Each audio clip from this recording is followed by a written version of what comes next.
बिस्मिल्लाहिर्रहमानिर्रहीम सल्लल्लाहु अलैहि वसल्लम। अस्सलाम वालेकुम क्लास 9। उम्मीद है आप सब खैरियत से होंगे। आज हम करेंगे एक्सरसाइज 4.3 के क्वेश्चन नंबर 1 को। एक्सरसाइज 4.3 का क्वेश्चन नंबर 1 है find HCF by factorization method. तो हमने HCF फाइंड करना है फैक्टराइजेशन मेथड से। और HCF क्या होता है इसको अंडरस्टैंड करने के लिए हम पेज 74 पे आ जाएंगे। यहाँ पे मेंशन है इसकी डेफिनेशन। HCF का मतलब होता है highest common factor. H for highest, C for common, F for factor. The HCF2 are more algebraic expressions. दो या दो से ज़्यादा algebraic expression का जो HCF है refers to the greatest algebraic expressions. वो किन को रेफर करता है जो कि हमारे एक्सप्रेशन में ग्रेटेस्ट एक्सप्रेशंस आते हैं, विच डिवाइड्स देम, जो उनको डिवाइड कर सकते हो विदाउट लीविंग अ रिमाइंडर, बगैर रिमाइंडर के। ठीक है, जैसे यहाँ पे एग्जांपल में देखें ये 6x² और ये 9xy² है। इन दोनों के फैक्टर्स हमने लिख लिए। अब इन फैक्टर्स में क्या है ऐसा जो दोनों में है। देखें 3 दोनों में मौजूद है, उसके बाद ये x दोनों में मौजूद है, उसके बाद ये y दोनों में मौजूद है। तो 3xy ये इसका हाईएस्ट कॉमन फैक्टर आ गया, यानी ये दोनों अलजेब्रिक एक्सप्रेशंस में ग्रेटेस्ट अलजेब्रिक एक्सप्रेशन आ गए हैं जो कि डिवाइड करते हैं विदाउट लीविंग अ रिमाइंडर। ठीक है, तो HCF के दो मेथड हैं, एक है फैक्टराइजेशन का और एक है डिवीजन का मेथड। हमें इस क्वेश्चन के अंदर फैक्टराइजेशन मेथड को यूज़ करना है। तो सबसे पहले हमारे पास जो वैल्यू है वो है 21x² और सेकेंड वैल्यू है हमारे पास 35xy²। ठीक है, तो इन दोनों की हमने फैक्टराइजेशन यहाँ पे कर लेनी है। तो हमारे पास नंबर है 21। तो 21 को अगर हम फैक्टराइज करें तो 3 के टेबल में आता है 21, 3 7 are 21 और 7 1 are 7। तो 21 के फैक्टर्स क्या आ जाएंगे, 3 × 7। तो 21 की फैक्टराइजेशन हो गई। उसके बाद मल्टीप्लाई x² है, यानी x 2 टाइम है। ठीक है, तो मल्टीप्लाई x, इसको हमने 2 टाइम लिख लिया। उसके बाद है y 1 टाइम, तो मल्टीप्लाई आ जाएगा y। उसके बाद हमारे पास है 35 है। ठीक है, तो अब 35 को हम फैक्टराइज करेंगे। तो देखें 2 के टेबल में नहीं आता 35, 3 में भी नहीं आता, 4 में भी नहीं आता, 5 के टेबल में आता है। 5 7 are 35 और फिर 7 के लिए 7 1 are 7। ठीक है, तो क्या आ जाएगा 5 × 7। उसके बाद x एक ही दफ़ा है तो मल्टीप्लाई x आ जाएगा, मल्टीप्लाई y 2 दफ़ा है तो मल्टीप्लाई y। ठीक है, यानी 2 टाइम ये आ जाएगा। ठीक है, अब हम फाइंड कर रहे हैं हाईएस्ट कॉमन फैक्टर HCF। और हमने पढ़ा है HCF का मतलब होता है वो एलिमेंट्स जो कि दोनों में कॉमन हो। ठीक है, देखें 3 इधर है इधर नहीं है, उसके बाद 7 इधर भी है इधर भी है, तो ये कॉमन फैक्टर आ गया। ठीक है, इसको हम सर्कल कर लेंगे एक दफ़ा, इसको यहाँ पे लिख लेंगे। उसके बाद मल्टीप्लाई, देखें x दोनों में मौजूद है। ठीक है, तो x एक दफ़ा दोनों में मौजूद है। उसके बाद ये x इधर है इधर नहीं है, ये कॉमन नहीं है। उसके बाद y इधर भी है y इधर भी है, तो ये y दोनों में कॉमन है। ठीक है, तो ये x भी दोनों में कॉमन है, इसको भी एक दफ़ा लिख दिया, और ये y भी दोनों में एक दफ़ा कॉमन है, तो ये भी आ गया। तो इस तरह से हमारा जो HCF है इन तीनों को मल्टीप्लाई करेंगे तो आ जाएगा 7xy। ठीक है, तो 21x² और 35xy² में जो कॉमन फैक्टर्स हैं, हाईएस्ट कॉमन फैक्टर्स हैं जो दोनों में आते हैं, वो हैं 7xy और यही इसका HCF। बिस्मिल्लाहिर्रहमानिर्रहीम। सेकंड पार्ट के अंदर हम चलते हैं। तो अब हमें सबसे पहले इन दोनों नंबर्स की फैक्टराइजेशन करनी है फाइंड। ठीक है, अब यहाँ पे देखें इस वैल्यू की फैक्टराइजेशन में ऐसी क्या पॉसिबिलिटी है जिससे हम इसकी फैक्टराइजेशन कर सकते हैं। तो फैक्टराइज बनाने के लिए सबसे पहले देखते हैं क्या है कि दोनों में कुछ कॉमन है। देखिए इधर 4 है इधर 9 है, दोनों सेम टेबल में नहीं आते तो कुछ भी कॉमन नहीं है। इधर x² है इधर y² है, तो इनमें भी कुछ कॉमन नहीं। तो फिर ऐसा क्या है जो यहाँ पे हो सकता है। तो यहाँ पे फॉर्मूला है जिसकी मदद से ये फैक्टराइज हो सकते हैं, और वो है a² - b² का फार्मूला। तो पहले हम अपनी इस वैल्यू को a² - b² की फॉर्म में लिखेंगे। तो 4 किसका स्क्वायर लेने से आता है 2 का, और x² किसका स्क्वायर लेने से आता है x का। तो 4x² किसका स्क्वायर आ गया 2x का स्क्वायर, तो ये बन गया सारा a²। ठीक है, फिर माइनस है माइनस आ गया। फिर इसको बनाएंगे हम b²। तो 9 किसका स्क्वायर लेने से आता है 3 का, और y² किसका स्क्वायर लेने से आता है y का। तो ये वैल्यू बन गई b²। ठीक है, तो a² - b² की फॉर्म में हमने अपनी वैल्यू को लिख लिया। अब इसका फार्मूला ओपन करें तो आता है a + b × a - b। ठीक है। तो अब a को रिप्रेजेंट करने के लिए यहाँ पे है 2x और b को रिप्रेजेंट करने के लिए 3y। अब जिधर फार्मूला में हमारे पास a है उधर हम लिखेंगे 2x, फिर है प्लस b, तो आ गया प्लस b की जगह आ गया 3y, ठीक है। और एक दफ़ा a प्लस बी आ गया, फिर है a माइनस बी, तो a की प्लेस पे आ गया 2x माइनस b की प्लेस पे आ गया 3y, ठीक है। तो ये फैक्टर्स बन जाएंगे हमारी इस वैल्यू के, ठीक है। अब सेकंड वैल्यू है, इसको फैक्टराइज करते हैं, ये है 2x स्क्वायर माइनस 3xy, ठीक है। तो इसमें देखें सबसे पहले देखें इन दोनों में क्या ऐसा है जो दोनों में मौजूद है। देखें इधर 2 है इधर 3 है, तो जो है वो दोनों सेम टेबल में नहीं आते, तो 2 और 3 में से कुछ भी कॉमन नहीं है। इधर देखें x की पावर 2 है, इधर x की पावर 1 है, तो x की 1 पावर दोनों में मौजूद है, तो x कॉमन आ जाएगा, ठीक है। अब इधर 2x स्क्वायर था, हमने सिर्फ x कॉमन लिया है, तो इधर बाकी क्या रह जाएगा 2x, ठीक है। ये 2 भी बाकी रहेगा, x की पावर 2 थी, a कॉमन लिया है और एक इसके पास बाकी रहेगी। फिर आगे माइनस है तो आ गया माइनस। फिर देखें x हमने इधर से कॉमन ले लिया हुआ है, तो बाकी इधर क्या रह जाएगा 3y, ठीक है। अब इससे मजीद इसको हम फैक्टराइज नहीं कर सकते, तो यही इसकी फैक्टराइजेशन है, ठीक है। अब हम क्या करेंगे, इस वैल्यू को लिखेंगे 4x square minus 9y square, और इसको फैक्टराइज करके जो फैक्टर्स आए हैं वो यहाँ सामने लिखेंगे इसके, और वो कौन कौन से हैं 2x प्लस 3y और 2x माइनस 3y, ठीक है। तो ये इस वैल्यू के फैक्टर्स आ गए यहाँ पे, और अब सेकंड वैल्यू लिखेंगे वो है 2x स्क्वायर माइनस 3xy। तो इस वैल्यू को फैक्टराइज करके ये फैक्टर्स आए हैं हमारे पास, इसको यहाँ पे लिखेंगे, और ये है x into 2x minus 3y, ठीक है। तो ये इसके फैक्टर्स आ गए इस वैल्यू के। अब हम फाइंड कर रहे हैं HCF, और हमने पढ़ा है HCF वो वैल्यू होती है जो कि दोनों में कॉमन हो। तो देखें 2x माइनस 3y इधर भी है और 2x माइनस 3y ऊपर वाली वैल्यू में भी है, तो लिहाजा हमारा जो HCF आएगा वो 2x माइनस 3y आ जाएगा, ठीक है। 2x माइनस 3y ऐसी टर्म है जो कि दोनों में कॉमन है, दोनों में मौजूद है। बिस्मिल्लाहिर्रहमानिर्रहीम। थर्ड पार्ट के हम चलते हैं, तो हमारा क्वेश्चन है एक्स क्यूब माइनस 1, और जबकि सेकेंड वैल्यू है x square plus x plus 1। तो इसको पहले फैक्टराइज करते हैं। अब यहाँ पे देखें इसको फैक्टराइज करने की क्या पॉसिबिलिटी है, तो देखें इस वैल्यू के ऊपर क्यूब है, दरम्यान में माइनस और फिर सेकंड वैल्यू है, ठीक है। तो हमने 4.2 के अंदर एक फॉर्मूला अंडरस्टैंड किया था जो था a cube minus B cube. तो यहाँ पे ये सिचुएशन बन रही है a cube minus B cube. तो हम सबसे पहले अपनी इस वैल्यू को a cube minus B cube के फॉर्म में लिखें, तो ये कुछ इस तरह बनेगी, एक्स क्यूब एक्स का क्यूब है और माइनस 1 जो है वो 1 का क्यूब है, ठीक है। तो ये बन गया हमारा a cube minus B cube. अब इस फार्मूला को ओपन करें तो आता है a minus B into A square plus A B plus B square, ठीक है। अब यहाँ पे देखिए हमारे पास a को रिप्रेजेंट करने के लिए जो वैल्यू है वो है x, और जबकि b को जो वैल्यू रिप्रेजेंट करी है वो है 1। तो जब हम इसको इस फॉर्म से ओपन करेंगे इस फॉर्म में, तो यहाँ पे a माइनस बी, तो a की प्लेस पे आ जाएगा x माइनस b है तो b की प्लेस पे आ जाएगा 1, ठीक है। और यहाँ पे देखें यहाँ है a स्क्वायर, तो a की प्लेस पे है x, तो आ जाएगा x का स्क्वायर। फिर है फार्मूला में plus A B, a and b, तो a की प्लेस पे आ जाएगा x और b की प्लेस पे आ जाएगा 1। फिर प्लस b स्क्वायर, तो प्लस b की प्लेस पे क्या है 1, तो आ जाएगा 1 का स्क्वायर, ठीक है, इस तरह से। तो अब इसको ओपन करेंगे मजीद, तो x माइनस 1 आ गया, इधर x का स्क्वायर लेंगे तो x स्क्वायर प्लस x का 1 से मल्टीप्लाई करेंगे, x 1 ज़ार x प्लस 1 का स्क्वायर लेंगे तो 1 1 ज़ार 1 ही हो जाएगा, ठीक है। उसके बाद जो हमारी सेकंड वैल्यू है वो है x square plus x plus 1। अब यहाँ पे देखें इस वैल्यू को फैक्टराइज करने के लिए कोई भी पॉसिबिलिटी नहीं है, ना तो हम इसकी फैक्टराइजेशन कर सकते हैं, ना तीनों में कोई वैल्यू कॉमन है, तो इसको हम ऐसे ही यूज़ करेंगे, ठीक है। अब पहली वैल्यू को लिखेंगे वो है एक्स क्यूब माइनस 1, और इस वैल्यू को फैक्टराइज करके जो फैक्टर्स आए हैं उसको इसके सामने लिख लेंगे, वो है एक्स माइनस 1 और x square plus x plus 1, ठीक है।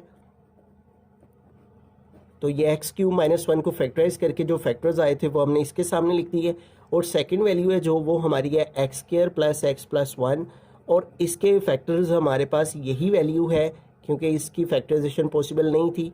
तो अब हमें इन दोनों वैल्यूज़ का जो है वो HCF फाइंड करना है। तो देखें इन दोनों में ऐसा क्या है जो दोनों में मौजूद है, तो देखें x square plus x plus 1 इधर भी है, x square plus x plus 1 इधर भी है, तो ये दोनों के अंदर कॉमन है, ठीक है। तो यही हमारा इसका HCF आ जाएगा, x square plus x plus 1। ये ऐसा एक्सप्रेशन है जो कि दोनों टर्म्स के अंदर, इन दोनों टर्म्स के अंदर मौजूद है, लिहाजा यही हमारा हाईएस्ट कॉमन फैक्टर है। फोर्थ पार्ट की हम चलते हैं। तो यहाँ पे हमने इन दोनों वैल्यूज़ की फैक्टराइजेशन फाइंड करनी है और फिर इनका HCF फाइंड करना है, ठीक है। तो हमारे पास जो फर्स्ट टर्म है वो है a³ plus 2a² minus 3a। तो मैंने प्रीवियस क्वेश्चन में बताया था जब भी हम फैक्टराइज करना हो हमें तो सबसे पहले देखना होता है कि आया कि कोई ऐसी टर्म तो नहीं है जो सब में कॉमन हो। तो सबसे पहले कॉमन टर्म ले लेते हैं। तो देखें a³ है, इधर a² है और इधर a है, तो इसका मतलब a सब में मौजूद है, तो a सब में से हमने कॉमन ले लेना है। इधर a³ है, हमने 1 पावर कॉमन ली है तो रिमेनिंग 2 पावर रह गई, तो बाकी a² आ गया, प्लस इधर a की 2 पावर है और हमने एक a की पावर कॉमन ली है, तो बाकी रह जाएगा 2a की 1 पावर के साथ, माइनस ये a हम कॉमन ले चुके हैं और बाकी आ गया यहाँ पे 3, ठीक है। अब यहाँ पे देखिए हमारे पास पहली वैल्यू a² की है, फिर a की है, फिर कांस्टेंट वैल्यू है, ठीक है। तो यहाँ पे हमें फैक्टराइजेशन को यूज़ करना है जो कि हमने 4.1 के अंदर अंडरस्टैंड की थी, जिसमें हमारे पास क्वाड्रेटिक फॉर्म होती है जिसमें पहली वैल्यू स्क्वायर की, फिर 1 पावर के साथ फिर कांस्टेंट वैल्यू होती है। तो ऐसी सूरत में हमें जो फैक्टराइजेशन का तरीक़ेकार यूज़ करना होता है वो ये होता है कि फ़र्स्ट और लास्ट वैल्यू को मल्टीप्लाई करना होता है, ठीक है। तो फर्स्ट और लास्ट वैल्यू को मल्टीप्लाई किया तो आ गया -3a², a² और -3 को मल्टीप्लाई किया तो -3a² आ गया और दरमियान में है 2a। अब हमें कोई से ऐसे दो नंबर चाहिए जिनको मल्टीप्लाई करने से 3 आए और उन दोनों को प्लस या माइनस करने से 2 आए, ठीक है। तो वो नंबर्स क्या हैं जिनको मल्टीप्लाई करने से 3 आता है और उनको माइनस करने से 2 आता है? तो वो यही नंबर हैं 3 और a और 1a, ठीक है। देखें 3a और 1a को अगर हम मल्टीप्लाई करें 3a और a को तो 3a² आ जाता है, और अगर हम इसको इसमें से माइनस करें तो 2a आ जाता है। अब हमें 3 के साथ जो है वो प्लस लगाना है और 1a के साथ माइनस लगाना है, क्योंकि हमें इसको सोल्व करने से प्लस 2a चाहिए। तो इसलिए 3a में से 1a जब हम माइनस करेंगे तो प्लस 2a का आ जाएगा, ठीक है। तो बड़ी वैल्यू के साथ प्लस का साइन और छोटी वैल्यू के साथ माइनस का साइन लगाएंगे क्योंकि हमें प्लस 2a चाहिए था, और फर्स्ट और लास्ट वैल्यू हम वैसी की वैसे ही लिखेंगे, ठीक है। तो इस तरह से हमने इस वैल्यू को फैक्टराइज कर लिया, ठीक है। अब फैक्टराइज करने के बाद इन दोनों टर्म्स में देखें क्या ऐसा है जो दोनों में मौजूद है, इधर a² है और इधर a है, तो इन दोनों में a कॉमन है, a हमने कॉमन ले लिया, इधर a की पावर 2 थी, एक a की पावर कॉमन ले ली तो एक a की पावर बाकी रहेगी, फिर प्लस इधर से हम a कॉमन ले चुके हैं तो बाकी सिर्फ 3 रह गया, ठीक है। अब इन दोनों में देखें तो कुछ भी बज़ाहिर कॉमन नज़र नहीं आ रहा, एक तो माइनस है बाहर तो माइनस कॉमन ले लेंगे, जब बज़ाहिर कुछ भी नज़र ना आ रहा हो तो 1 कॉमन ले सकते हैं हम, ठीक है। अब इधर से हमने माइनस कॉमन ली, इसलिए इस a का माइनस से साइन प्लस में चेंज, और जब माइनस कॉमन लिया है तो ये माइनस का साइन चेंज हो जाएगा, प्लस आ जाएगा, और 3 से 1 कॉमन लिया है तो बाकी 3 ही रहेंगे, ठीक है। तो अब हमारे पास क्या आ जाएगा, बाकी ये a आ गया बाहर वाला, ठीक है। और अब यहाँ पे देखें इन दोनों टर्म में हमारे पास a+3 दोनों में कॉमन है, तो a+3 को कॉमन ले लिया हमने, ठीक है। और बाकी इधर से a+3 कॉमन आ गया तो बाकी क्या रह गया a, फिर ये माइनस और ये a+3 कॉमन आ चुका हुआ है, बाकी रह गया 1, ठीक है। तो ये 3 फैक्टर हमारे पास इस वैल्यू को फैक्टराइज करके आगे, एक a आ गया, दूसरा a+3 आ गया और तीसरा फैक्टर a-1 आ गया, ठीक है। तो ये 3 फैक्टर जो हैं वो हमारी इस वैल्यू को फैक्टराइज करके आगे, अब इस वैल्यू की तरफ चलते हैं। तो ये है 2a³ plus 5a² minus 3a। तो जैसा कि मैंने स्टार्ट में बताया जब भी हमें फैक्टराइज करना हो तो देखना है कि आया कि हमारी वैल्यू में कोई ऐसी वैल्यू तो नहीं जो सब में कॉमन हो। तो देखें इधर a³ है, इधर a² है, इधर a है, तो a सब में कॉमन है, तो हमने a सब में से कॉमन ले लिया, इधर से a हमने कॉमन ले लिया तो बाकी रह गया 2, a की 3 पावर थी, a कॉमन ले ली, बाकी 2 रह गई, प्लस इधर 5 आ गया, a की 2 पावर थी, a कॉमन ले लिया तो 1 बाकी रहेगी, फिर माइनस ये a तो कॉमन आ चुका हुआ है तो इसलिए बाकी सिर्फ 3 रह गया, ठीक है। अब इस वैल्यू को, ये जो हमारे पास ब्रैकेट में है, इसको हमने फैक्टराइज करना है। तो अगेन 4.1 वाला क्वेश्चन उनकी तरह ही है, फर्स्ट और लास्ट वैल्यू को मल्टीप्लाई किया तो 2a² और -3 को मल्टीप्लाई किया तो आ गया -6a², और दरमियान में है 5a। तो अब हमें दो ऐसे नंबर चाहिए जिनको मल्टीप्लाई करने से 6 आए और उनको प्लस माइनस करने से 5 आए। ठीक है, तो वो कौन से दो नंबर हैं जिनको मल्टीप्लाई करने से 6 आ जाता है और उनको माइनस करने से 5 आ जाए? तो 6 1 जार 6 और 6 में से 1 माइनस करेंगे तो 5 आ जाएगा। ठीक है, वैसे हम जो है 3 और 2 को भी यूज़ कर सकते थे, लेकिन चूंकि हमें -6a चाहिए, लेकिन 3 और 2 को मल्टीप्लाई करने से हमारे पास -6a तो आ जाएगा, लेकिन दरमियान वाला 5a नहीं आएगा। ठीक है, तो इसलिए हम जो है वो 6a और 1a को यूज़ करेंगे। 6a में से 1a माइनस करेंगे तो प्लस का 5a आ जाएगा। ठीक है, तो इसलिए हमने ये दो पेयर जो हैं वो चूज़ कर लिए 6 के टेबल में। 6 1 जार 6 भी आ जाता है और 6 में से 1 माइनस करें तो 5a भी आ जाता है, और फर्स्ट और लास्ट टर्म हमने वैसी की वैसी लिख दी। ठीक है, अब हम कॉमन लेंगे। ठीक है, तो देखें 2a² और 6 में क्या कॉमन है? देखें 2 और 6 में 2 दोनों में कॉमन है क्योंकि 2 दोनों पे डिवाइड होता है, और a² और a में देखें a दोनों में कॉमन है तो 2a कॉमन आ गया। इधर से हमने 2 कॉमन लिया है, a की 2 पावर थी, एक a की पावर कॉमन लिया तो सिर्फ बाकी a इधर रह जाएगा। फिर प्लस 6 में से हमने 2 कॉमन लिए हैं तो बाकी 3 आ जाएगा। a तो हम कॉमन ले चुके इसलिए यहाँ पे नहीं आएगा। अब इन दोनों में देखें बाहर माइनस है तो माइनस कॉमन ले लिया, इन दोनों में भी कुछ नज़र नहीं आ रहा इसलिए हम 1 कॉमन लेंगे। जब a में से हमने 1 कॉमन लिया तो बाकी a रह जाएगा। यहाँ बाहर माइनस कॉमन लिए इसलिए अंदर का साइन चेंज हो जाएगा। 3 में से 1 कॉमन लिए तो बाकी 3 ही रहेगा। ठीक है, क्योंकि 1 कॉमन लेने से कोई चेंज नहीं आता। अब देखें ये a आ गया हमारे पास। ठीक है, और उसके बाद देखें a+3 ये हमारे पास कॉमन आ जाएगा, और दूसरी वैल्यू हमारे पास क्या बाकी रह गई है? 2a - 1। ठीक है, तो इस तरह इस वैल्यू के हमारे पास फैक्टर्स आ गए हैं 3a × a+3 × 2a - 1। ठीक है, तो अब हम क्या करेंगे? अपनी वैल्यू को लिखेंगे यहाँ पे, और वो है a³ + 2a² - 3a, और इस वैल्यू को फैक्टराइज करके जो फैक्टर्स आए हैं वो इसके सामने लिखेंगे, और वो ये फैक्टर्स आए हैं a × a+3 × a - 1। ठीक है, ये हमारे पास इस वैल्यू के फैक्टर्स आ गए, और सेकंड वैल्यू ये थी 2a³ + 5a² - 3a।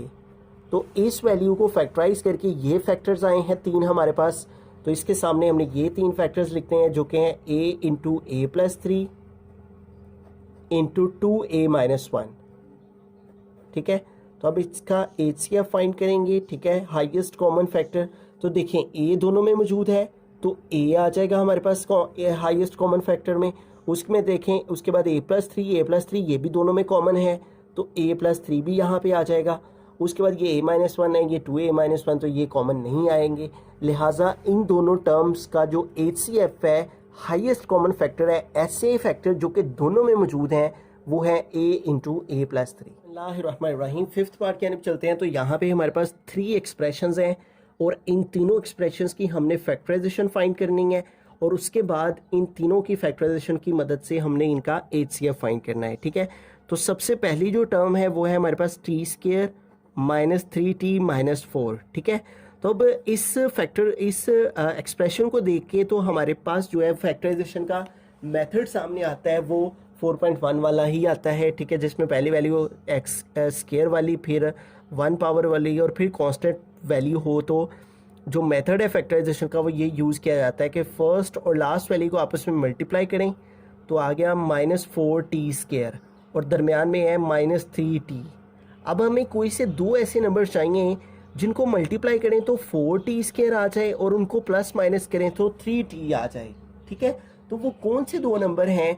देखिए, अगर हम 2 का टेबल यूज़ करते हैं तो 2 2 जार 4 आता है, और 2 में 2 प्लस करें तो वो 4 हो जाते हैं। हमें दरमियान में 3 चाहिए, तो अगर हम 4 का टेबल ही यूज़ करें तो 4 1 जार 4, और 4 में से अगर हम 1 माइनस करेंगे तो 3 आ जाएगा।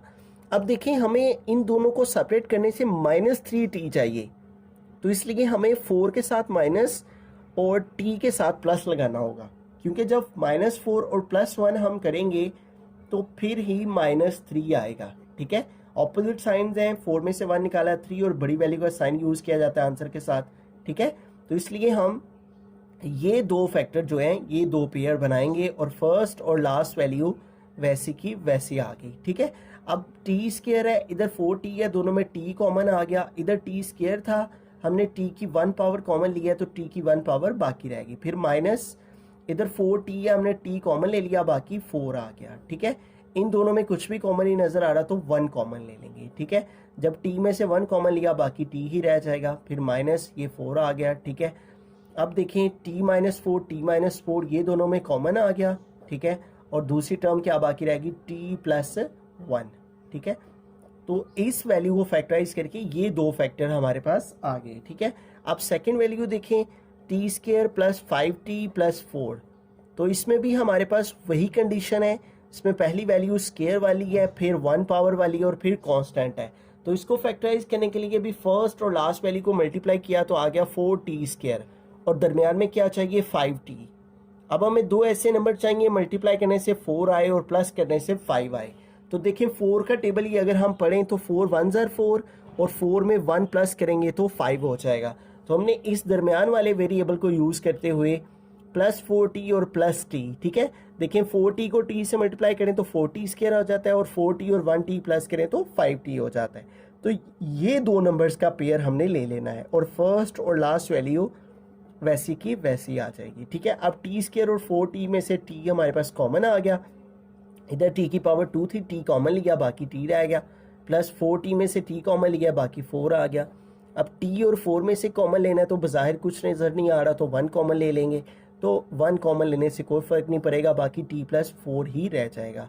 अब देखें दोनों में t+4 कॉमन है तो आ गया t+4 और दूसरा पेयर आ गया t+1, ठीक है। अब हमारे पास लास्ट टर्म है वो है t² - 1, तो इसमें दो टर्म्स हैं और पहली वैल्यू के ऊपर स्क्वायर है। अब पहली वैल्यू के ऊपर स्क्वायर हमें ये इंडिकेट कर रहा है कि यहाँ पे a² - b² का फॉर्मूला अप्लाई होगा। तो इसको हम t² को a² बनाने के लिए t का स्क्वायर और 1 को b² बनाने के लिए 1 का स्क्वायर ले लेंगे, तो ये बन गया a² - b² की फॉर्म में। अब इसको ओपन करें तो आता है a + b × a - b, ठीक है। ये फार्मूला यहाँ पे लागू हो रहा है, ठीक है। तो a + b की जगह यहाँ आ जाएगा t+1, ठीक है। a को रिप्रेजेंट करने के लिए t है और b को रिप्रेजेंट करने के लिए 1 है। जब फार्मूला ओपन करेंगे तो a की प्लेस पे t और b की प्लेस पे 1, फिर है a - b, तो a की प्लेस पे आ गया t - b की प्लेस पे आ गया 1, ठीक है। तो इस तरह हमने तीनों वैल्यूज़ को फैक्टराइज कर लिया। अब पहली वैल्यू थी हमारे पास t² - 3t - 4 और इस वैल्यू को फैक्टराइज करके ये दो फैक्टर आए हैं, इसको यहाँ लिखेंगे t-4 एंड t+1। फिर आगे सेकंड वैल्यू थी ये वाली, इसको लिखेंगे t² + 5t + 4। तो इस वैल्यू को फैक्टराइज करके ये दो फैक्टर आए हमारे पास जो कि हैं t+4 और t+1, ठीक है। तो ये हमने लिख लिया। उसके बाद लास्ट टर्म थी t² - 1, ठीक है। तो इस t² - 1 को फैक्टराइज करके ये दो फैक्टर आए, इसको यहाँ पे लिख लेते हैं t-1 एंड t+1, ठीक है। अब देखें इन तीनों के अंदर ऐसा क्या है जो तीनों में कॉमन है, तीनों में मौजूद है। तो ये देखें t+1 t+1 t+1 सब में कॉमन है, ठीक है।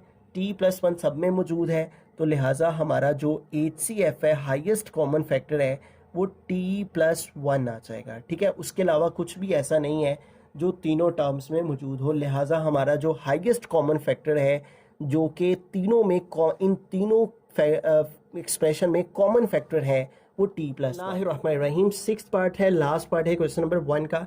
तो हम HCF फाइंड कर रहे हैं, तो इसके लिए हम इन तीनों वैल्यूज़ की फैक्टराइजेशन करेंगे, x² + 15x + 56। तो ये हमारा पहला एक्सप्रेशन है।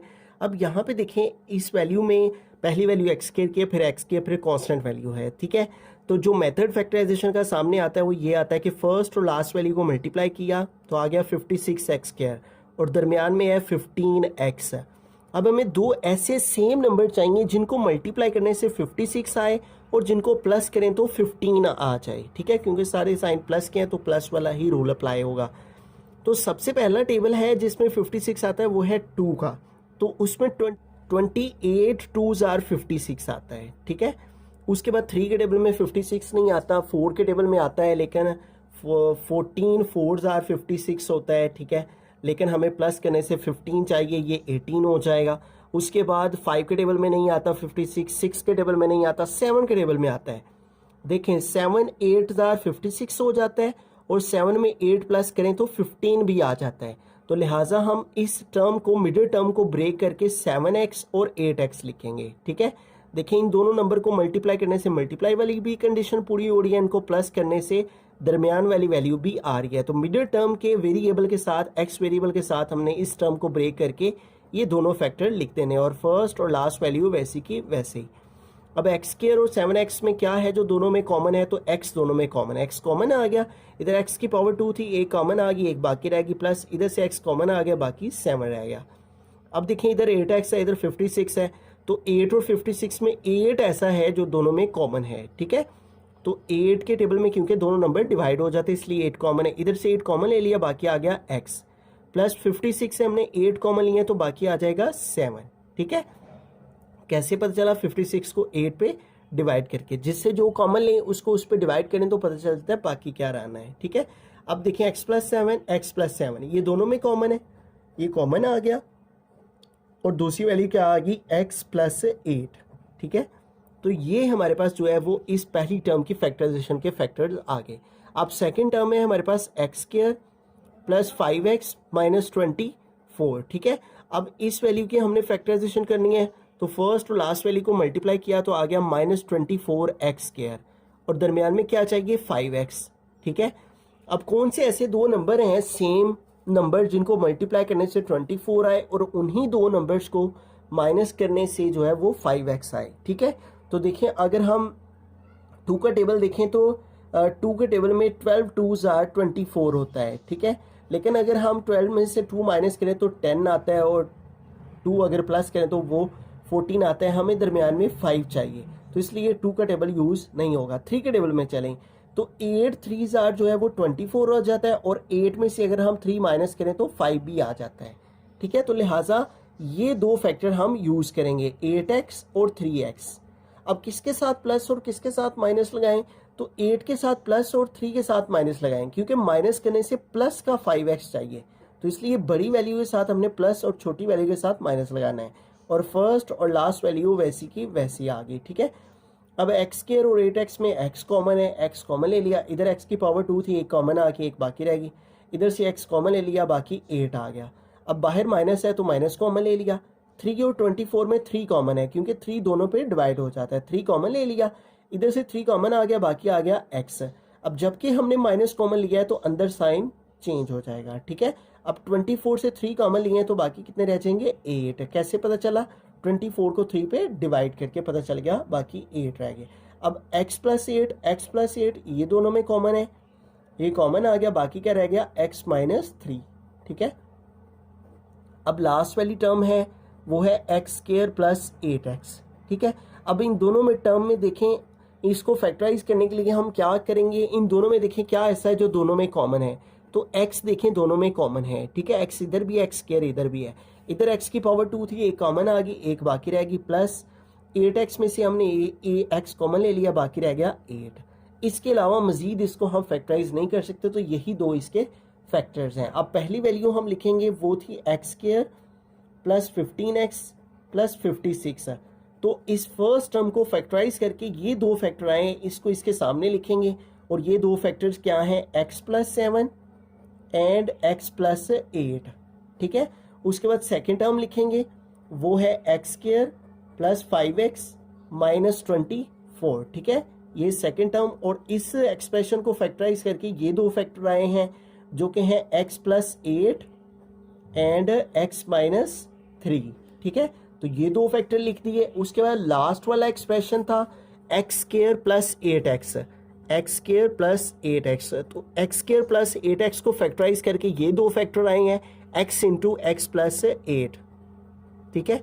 अब हम फाइंड कर रहे हैं HCF, हाईएस्ट कॉमन फैक्टर, यानी ऐसा कौन सा फैक्टर है जो कि सब में मौजूद है, उसको हम हाईएस्ट कॉमन फैक्टर कहते हैं। तो इन सब में ऐसा क्या है जो सब में मौजूद है, देखें x plus 8, x plus 8, x plus 8।